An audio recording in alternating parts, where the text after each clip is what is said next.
You're about to enter a new dimension where boundaries of life sciences, data, and technology blur, and AI reshapes what's possible.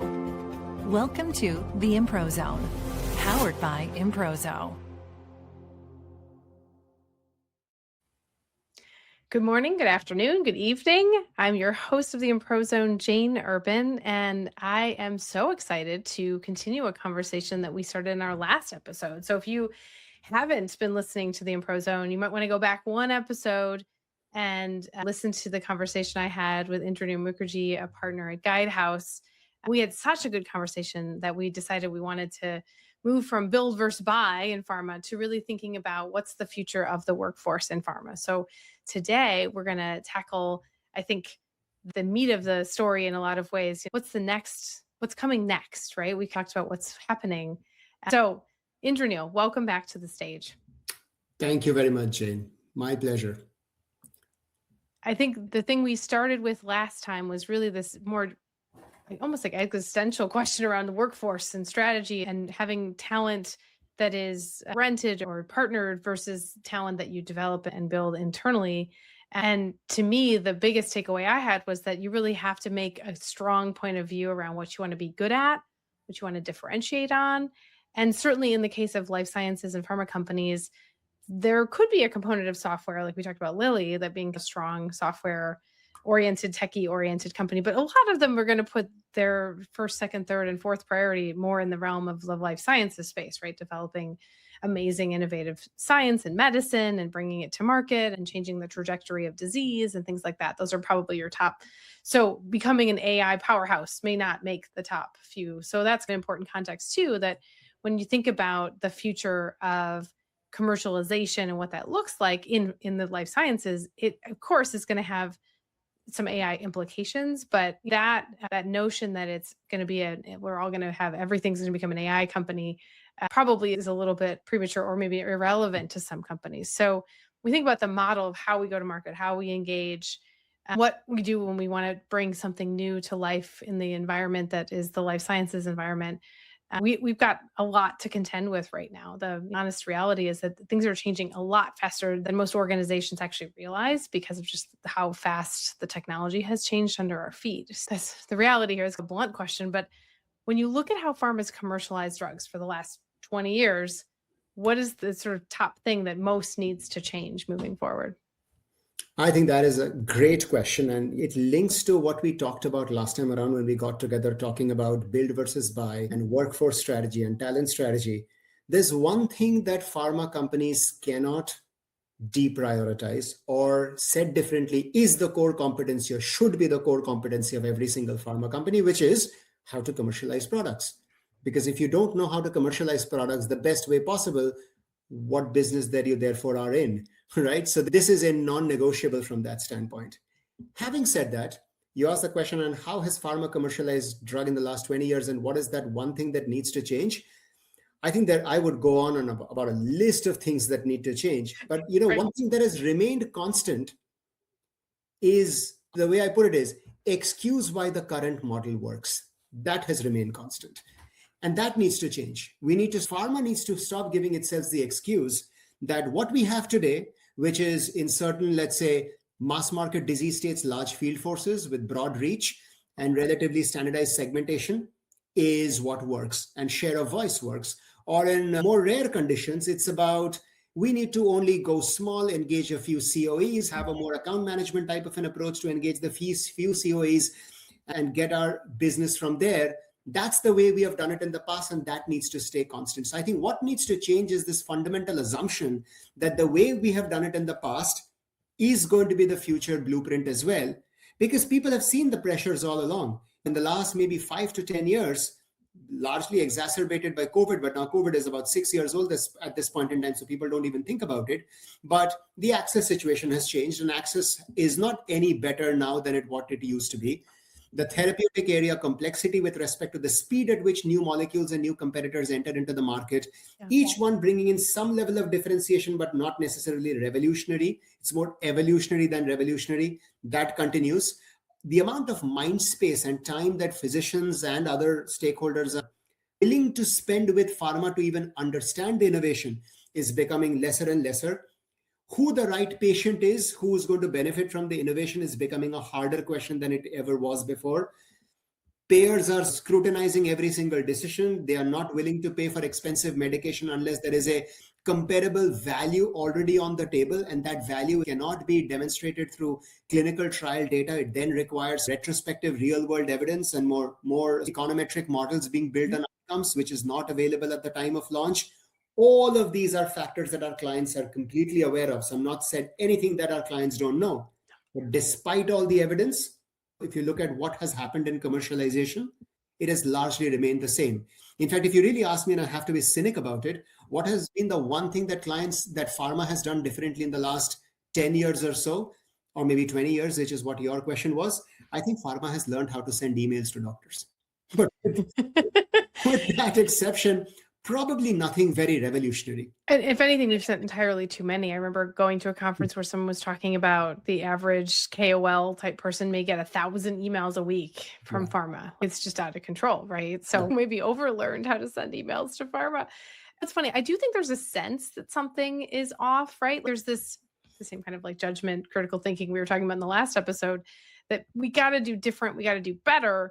But there's such an anxiety, and this is, I think, a pattern I've seen over the years, is that if no one else is jumping in and doing it and showing that it's going to work, everyone kind of sits and waits for someone to make the leap. And we've already seen waves of that when it comes to go to market with more digital and less in-person engagement, that people are, no one's doing that yet, right? No one's launched a product completely without a sales force yet. That's like the next maybe echelon of a real deep buy-in to the idea that there's a different way to go to market. But I've been saying this for a while now myself, that if we continue to use this door-to-door salesman sort of disruptive selling, used to be the way we call it, right? Approach, that defending that old model is not, they're not saying, oh yeah, that's great. They're just saying, what should we do instead?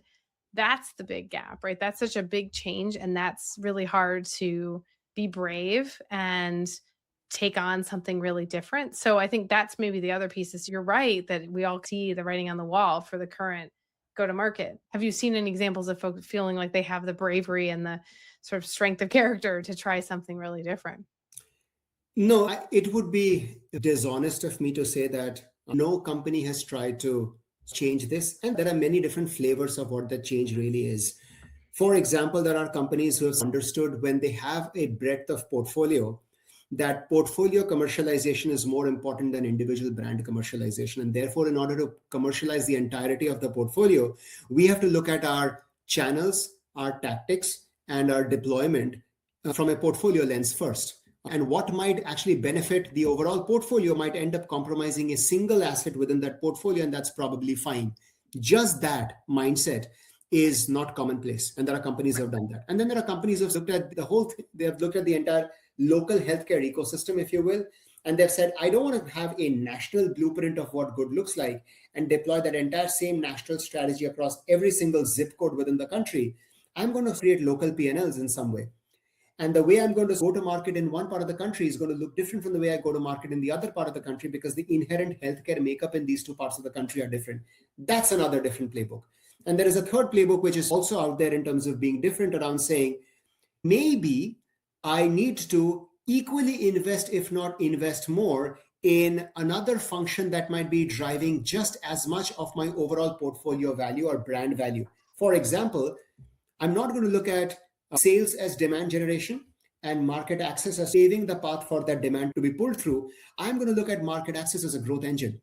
So therefore, my investment dollars that goes into a market access bucket is probably going to be equal, if not more, than the amount of investment dollars that go into Salesforce, because there are two peas in a pod in many ways. So because market access is a growth engine, now that also is a difference. And if I maybe give the fourth example, in certain rare diseases, we have this POV within Guidehouse where we say medical-led commercialization. And I know it's going to raise a bunch of legal crosshairs when I say that.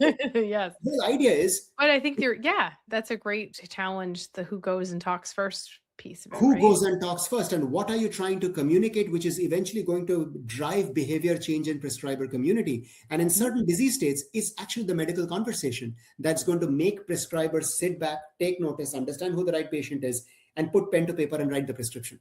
So now medical is not trying to commercialize, but medical is actually setting the path that leads to effective commercialization, right? So I think there are some new things being done, but the problem isn't the dearth of ideas. Sure. I think what's really happening is, at the end of the day, what is everyone trying to optimize towards? And this is where I don't think so pharma has been bold enough. What people are really trying to optimize towards is, while there is knowledge of the different types of models that are out there, people are optimizing towards hitting the forecast. And if they believe that if I can hit the forecast and maybe exceed it by 5%, 10%, I'm going to be handsomely rewarded by the street. And therefore, the extent of my innovation is directly proportional to the size of my forecast and the achievability of that forecast.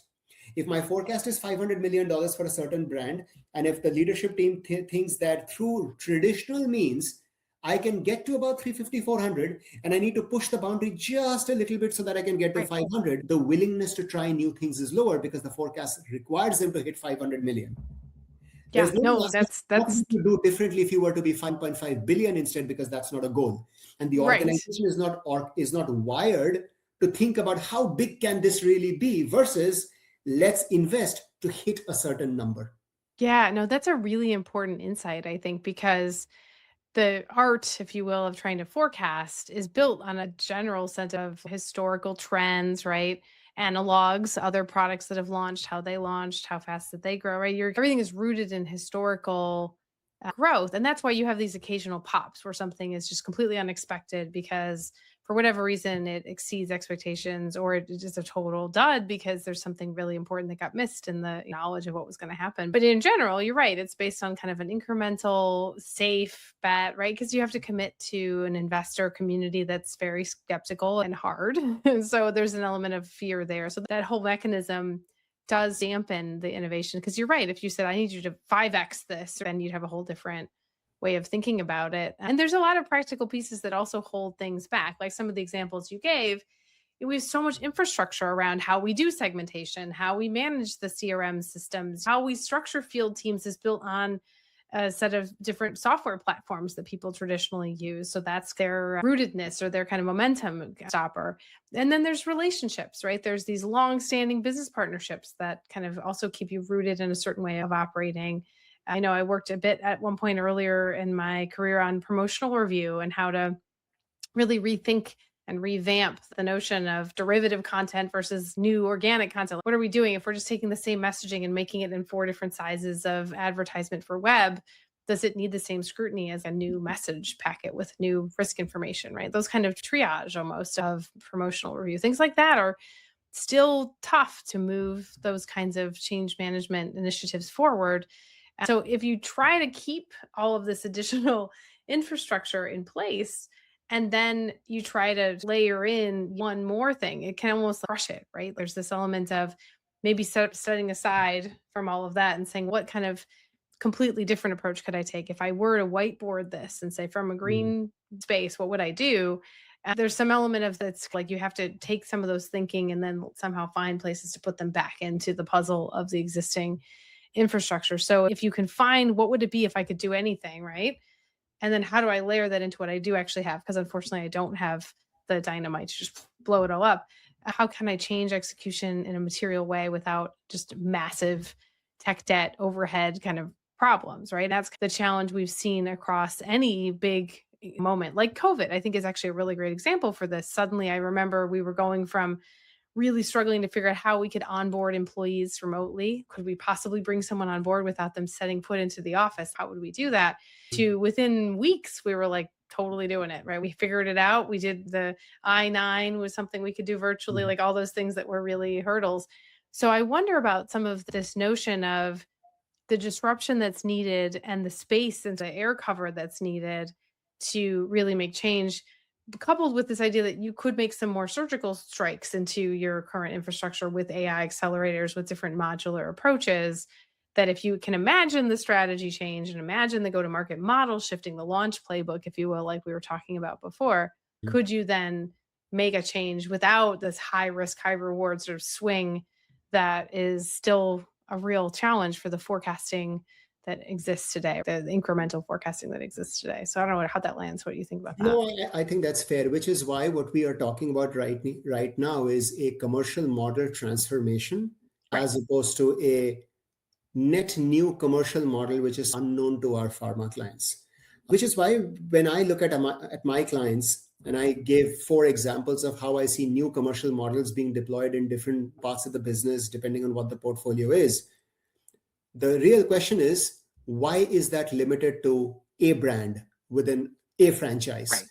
And why is it not traveling across the enterprise? Why are those models not the new way of operating? Why is the model not necessarily global, meaning across global and local?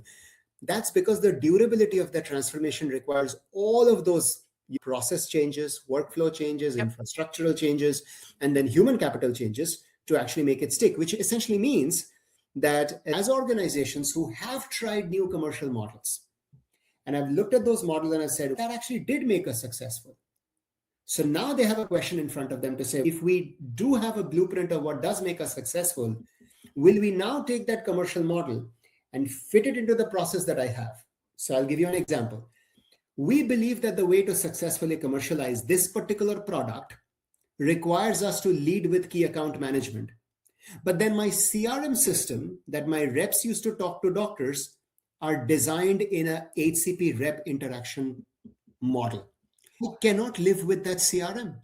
I have choices now. I can either add an account planning tab into my CRM, which in my mind is lipstick on a pig. It does not really achieve much. Or I'm going to look at this and say, no, I'm not going to live with the system of record that I have right now, the way it works, because I know what the blueprint to success is. So therefore, customer relationship management is important to me, but not the way CRM was done before. I need to move to an account first model, which would mean I need to have an account planning process. I need to have an account SWOT analysis. I need to have a referral network of stakeholders and a heat map of who those stakeholders are and what the relative influence of one stakeholder on the other is. I now need to demand from marketing that if I'm implementing a key account management model, I just don't need content that a rep would talk to a doctor. I also need account-based marketing content. So therefore, content that a P&T committee chair is going to acknowledge. I need content that a service line leader within a hospital is going to acknowledge. I probably need to come up with new solutions that are beyond the product.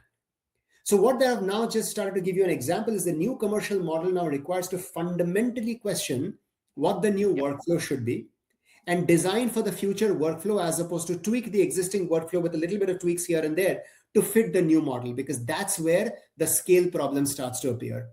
Yeah, no, and I think one of the frameworks that we've been using as we start to think about these problems and this inherent tension between you, but we've invested in the CRM for the HCP engagement. What are we going to do with that, right? There's this practical kind of tension that happens. When I look at where there's an acceleration factor from AI in the commercial model, where it can actually make a difference, there's 3 things that have to happen. First, you have to standardize what the workflow is that you're trying to change. So in your example, if you said, nope, we definitely want to go after accounts, that's the workflow we want to have.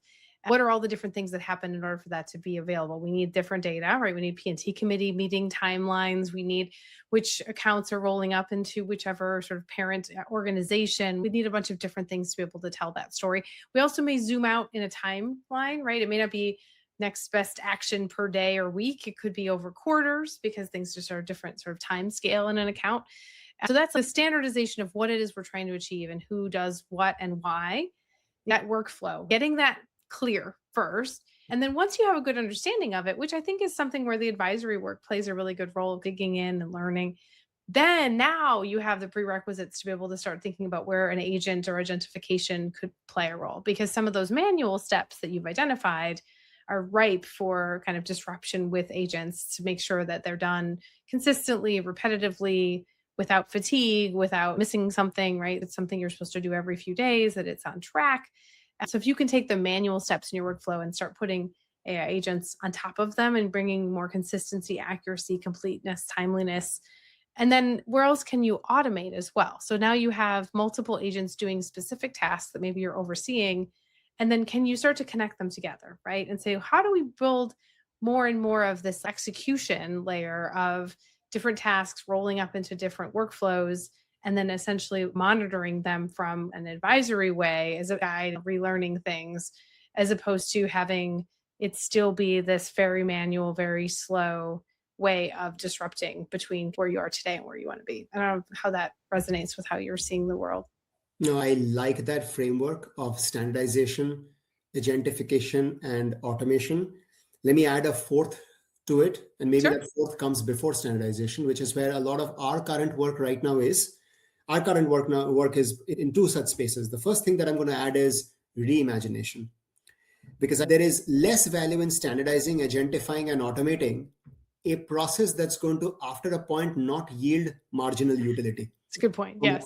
From a commercial model standpoint. So now if you are looking at a portfolio of drugs that a company has today and will have in the future, the real question is, what does my future commercial model look like, that where the sum is greater than the parts? So you have to reimagine the commercial model, and that reimagined commercial model might be similar in some ways to the current model that exists, but might be different in different ways. It could be over-indexed towards medical-led commercialization, could be over-indexed towards B2B, could be over-indexed towards a local ecosystem model, could be over-indexed towards a more omni-channel way of delivering the physician-rep interaction. So what is that reimagination? We do a lot of work there.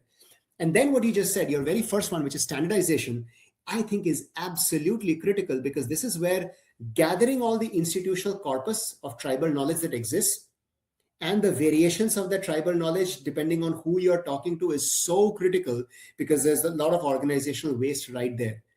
Yep. Clients have not actually documented or agreed on what the workflow really is. So before you start to put in agents, you need to understand, what does the process really look like? How do I ensure that there is a corpus of knowledge well standardized and documented, so that the agents that you're then building is working on top of all of the context that exists within the organization? Because we all know we have LLMs now, and now the world is moving towards ensemble learning models.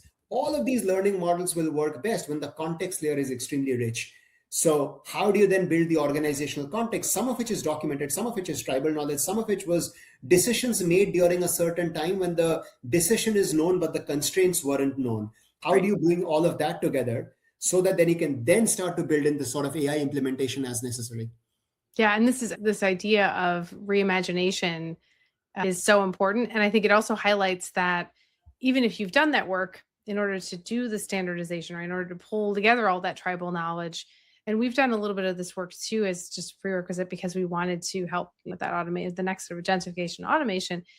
That actual work of talking to everybody and figuring out, and I think you guys do it even more, is like, why do you do what you do? Why do you do this step? Oh, because 5 years ago we didn't have the server that we needed to move the thing, right? Like, it's something probably completely irrelevant, or maybe 2 leaders ago they really wanted this metric and they don't even work here anymore. Those sorts of components. I think just learning all of that and documenting it and putting it into, for lack of a better, almost like a rag for your company. This is all the things we know about what's going on. That in itself is sometimes really valuable. That exercise is really valuable for organizations, because then they can see where maybe they're doing things that are antiquated because of some kind of really irrelevant component, and which things are really still rooted in today's place and time and need. And then also different people within the same department duplicating each other's work. There's a technology gap maybe that requires some really manual step in Excel, for example. All of those things can help you really see and highlight the opportunities for that standardization and automation and agentification. But if you don't do the exercise, really do it well, do it thoroughly, you may not understand why, for example, you roll out a new technology and it's not adopted because you didn't do that work up front. So I think that's one of the other prerequisites, is just having the knowledge of where you stand today, and knowing what you want to, again, the same thing, what kinds of things do you want to be good at, and what do you want to be able to do really well, to be able to use that playbook that you're trying to build toward for launch, for life cycle management, for whatever it is. Yeah, no, absolutely. And whether you're trying to innovate with a new commercial model, or you're trying to agentify and squeeze the last dollar that you possibly could through agentification of an existing commercial model, in the new world, the role of governance is going to dramatically change. So today, I mean, the word governance always attracts a negative connotation. It sounds It's like true. It's true. bureaucracy. I've had clients literally say, "Can we just call it something else, please? Because Yeah, everyone's going to shut down if we say governance on the yeah, slide." It's like, wow. exactly. No, Yeah. I've been, I'm sure you have been on governance boards, and those usually are the worst meetings of our lives. They're painful. Yep. They're so painful. But then getting that governance baked into the process that you're agentifying, and you're automating is extremely critical, because at the end of the day, that governance is the hallmark of institutional trust in many ways. So otherwise you don't have a scalable solution. You just have a risk indicator that's fast moving, right? So how do you then bake in the governance? Now this is important, because let's say you came up with a new commercial model. I'm going to take the example of a franchise that recognized that they now need to lead with the power of the portfolio, which essentially means on an ongoing basis at a local level and on a very fast periodicity, they're going to make trade-off decisions between assets within the portfolio. And those recommendations would be passed as next best action to a field force, or through direct next best actions, which would be taken through, let's say, their marketing channels. How do you then make sure that there is governance in the process so that their lead asset, which makes the highest amount of revenue today, does not get compromised? Because nobody wants their cash cow to get compromised. So where's the governance here? In today's world, where governance is all people driven, one would say that if a recommendation comes that says, oh, you have two brands that you're promoting, and brand one is priority one, P1, and brand two is P2, and the recommendation comes the reverse, meaning make brand two priority one, a rep looking at that recommendation is going to say, no, I'm not going to do that, because I know my incentive compensation. And my incentive compensation says that I am supposed to promote brand one because most of my incentive is driven by that. That because the governance is still residing on a human, and there's a point of looking at what the recommendation is and then pausing before the action is taken. In an agentified world, how do you then drive that? How do you make sure that governance element is that institutional context of what truly matters to the organization is baked into the governance? Because we're not trying to do different things, we're also trying to do the right things over here. That's an element of what the organizational transformation is. So it's as much as a new model, as much as it is an organizational capability that needs to be built in and thought through the right way. And hence, I believe this is not a place where business can hit the opt-out button and say, sounds like something that IT needs to do. And once they are done, call me back in. Because I have no clue where to begin. No, and I think if you don't have a good sense of the workflows from the actual people who do the work, you could potentially be automating something that is the absolute wrong thing, or chaos, or something that just results in very unpredictable answers from your tool. Maybe it's constantly flip-flopping and that wasn't what you were intending. Now, on the other hand, it could be that there's such heterogeneity in the markets of your two portfolio brands that flip-flop is absolutely appropriate. It happens all the time, right? That could be a normal workflow. And so that's where you have to understand better the behaviors and the decision-making process and how people triage different situations that come their way. If you don't have that compliance and governance thinking embedded, you end up with a challenge, right? And so I love that you're starting with the governance piece.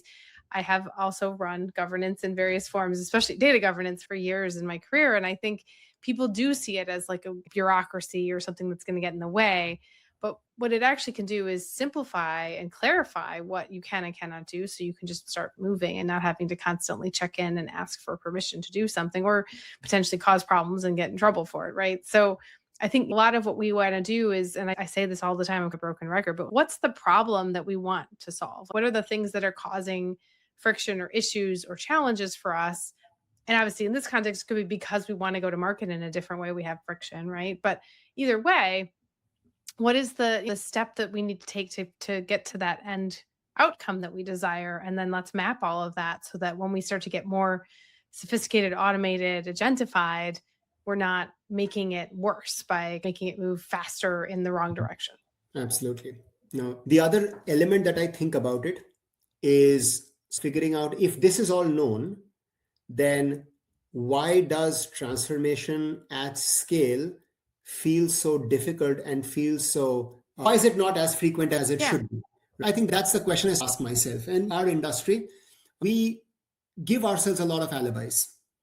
We give ourselves a lot of alibis in the sense that, oh, you know what, that brand did it because they did not have competition, or they were the new innovation in a space that had not seen innovation in a really long time. So it made sense there. It doesn't make sense in our case. Or because you have led data strategy in the past, I'm sure you would have heard this question around, oh, we don't have perfect data, right? I cannot calculate market share appropriately because I need to piece together multiple different data sources, from specialty distributor to specialty pharmacy to my hub, and the capture rate in claims was not correct. And all of these in my mind are excuses. They are all correct, by the way. right? So they're not And they're real, and people. they do affect the numbers, right? Like you can, or QVIA misstates or has a restatement or contract changes or whatever. Right? All those things happen all the time. And I think that's part of the thing that kind of tickles me about being in the data space and the tech space is that, of course, we love technology and data. It's our thing.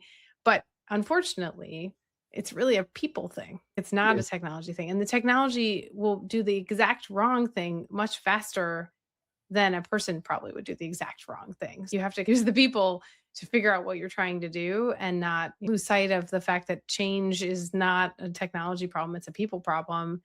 And I think the irony is that a lot of the people who are the closest to the technology are the least interested in dealing with the people because that's why they like technology so much. So you have this kind of backwards audience problem as well. And certainly people who are very oriented toward human kind of interaction may not love technology all the time. You have this real tension, I think, sometimes in how do you get it to stick? Because I think we talk about this and we talked about this last time too, that the normal tendency in pharma is to have one brand or one team or like a subset of people try a thing and see if they can get it to work.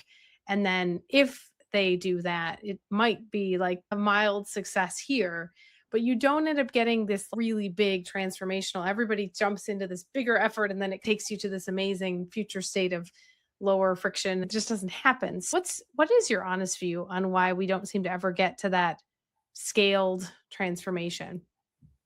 Like I said, a little bit of that are the alibis that I talked about, Yeah. but a lot of it really is not having the right measurement North Star. So, what do I mean by Right. that? And Right. I'll give you the example of what we talked about from a data standpoint, because I've played roles in analytics in the past and I've continued to work on commercial strategy. So now I'm less in analytics and more on strategy, but I know enough of analytics to be dangerous and enough of data to be dangerous. So I have the liberty of now asking this question, both to my teams as well as to my clients at the same time, which is, let's say data is imperfect. What is the incremental sales that we would be able to drive if I were to move from imperfect data to slightly more perfect data? If I were to spend $1 extra on data perfection, how much extra dollar in sales will that data perfection drive? And each time I've asked this question, I've only heard crickets as the answer because there is no answer. And I'm not asking that question to be unnecessarily hard or just be cute, right? No, but I think it's that it's bravery to say we're going to have incomplete information, but we need to make decisions anyway. And there's a reality that was true before, right? But you know what you don't know. So you're more nervous about making a decision with imperfect information because you know definitively that it's imperfect. It's almost, I've seen that spiral happen in the past in my past lives in the pharma company. Because actually not knowing a whole lot and having to just go with your gut and make decisions is dangerous, but it's almost less so than knowing too much and just stalling out and not making any decision at all.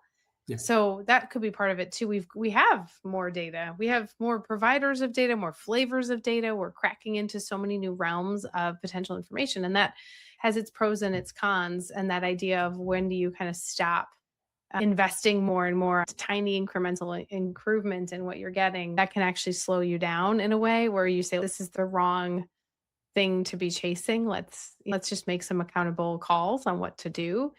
There's anxiety there, but there has to also be true leadership at some level to make a decision and own it and say, we've made a call. We're going to see how it turns out. We're going to measure, of course, if it worked, but we're not going to sit. We used to talk about this a lot when we were doing the Takeda Shire integration. We have to pick one technology or the other, or we have to pick one way of working or another. And if we have these two mountains, we're going to climb one of them. We know we're going to climb one, but we sit in the middle and we don't climb either mountain. And we just try to get more information about which way would be the better way to go. No mountain gets climbed. And you still need to climb a mountain somewhere in here. And just picking a direction and starting up the hill is definitely going to make more progress in the long run than if you continue for a year of just sitting in place. So I think that's some of it too, is nudging people into action and having that gut to say, we're going to do this, whether we know for sure if it's going to work or not, because we can't possibly know for sure if it's going to work. So I think that's a really good way to bring it home in terms of where data people get stuck. Yeah. This conversation, both parts, the first one and now our second one, has just been absolutely so fun for me. We probably could talk a lot longer. We covered a lot of ground, which is good. The nice thing about these kind of complementary conversations is that we can get some really lovely insights from the mix of the technology front and the advisory strategic planning front. So with that, I want to, as always, give you the last word, Indraneel. What do you think are some of your key takeaways from obviously this conversation for sure, and even if there's something that spans both conversations? No, absolutely. For all listeners listening to this podcast, especially senior leaders who are thinking about the future of commercialization within their respective organizations, I think the first is a recognition that the future of commercialization is already here. We are actively living in the future as we speak, so it's not a distant scenario. Second thing is the future is easier to conceptualize and harder to implement if you don't have the right sort of building blocks. And those building blocks are essentially talent, infrastructure, the governance, the measurement of it. Question is not whether you need to transform or we don't need to transform. I think we're past that point. It is written that we have to do it. Now the question is, what's going to drive us to that destination? Will it be the market forcing us to change? Or would we be leading the change and then showing the market how it needs to be done? Yeah, I couldn't have said it better. I think the other thing is that you do have the opportunity to start somewhere. You don't climb the mountain all in one step, right? There's lots of little steps. So if you start with where you have really good understanding of what's happening, you standardize it, you instrument it, you make it better, and then you keep going from there, you can really compound that value proposition and builds a human capital buzz to say, okay, I want in on that. I'm missing out on something really wonderful. So the distance between kind of this idea of we definitely have to transform and we are transforming and we have transformed could be much shorter and much less overwhelming than maybe sometimes people are realizing it is. So that to me is some of the thesis of this future being here in front of us. So Indraneel, thank you again so much for the time. It's been a genuine pleasure to spend this time chatting with you about all of the commercialization strategy to come. Likewise, it was a pleasure talking to you. It always is. And I hope our listeners heard something about what the future of pharma commercialization is. If anything, it's a multiverse of factors that need to come together. And if you're willing to ideate with me, you can find me on LinkedIn. Please feel free to send me an invite. I'll be happy to talk to you. And more to come. Thank you so much. Yeah, find us at Improzo.com, LinkedIn. We're really happy to be able to have this partnership and bring it to life with this conversation today. So thank you again so much. Thanks for listening. This has been the Improzone, improving life, empowering customers. Follow us and stay tuned for what's next.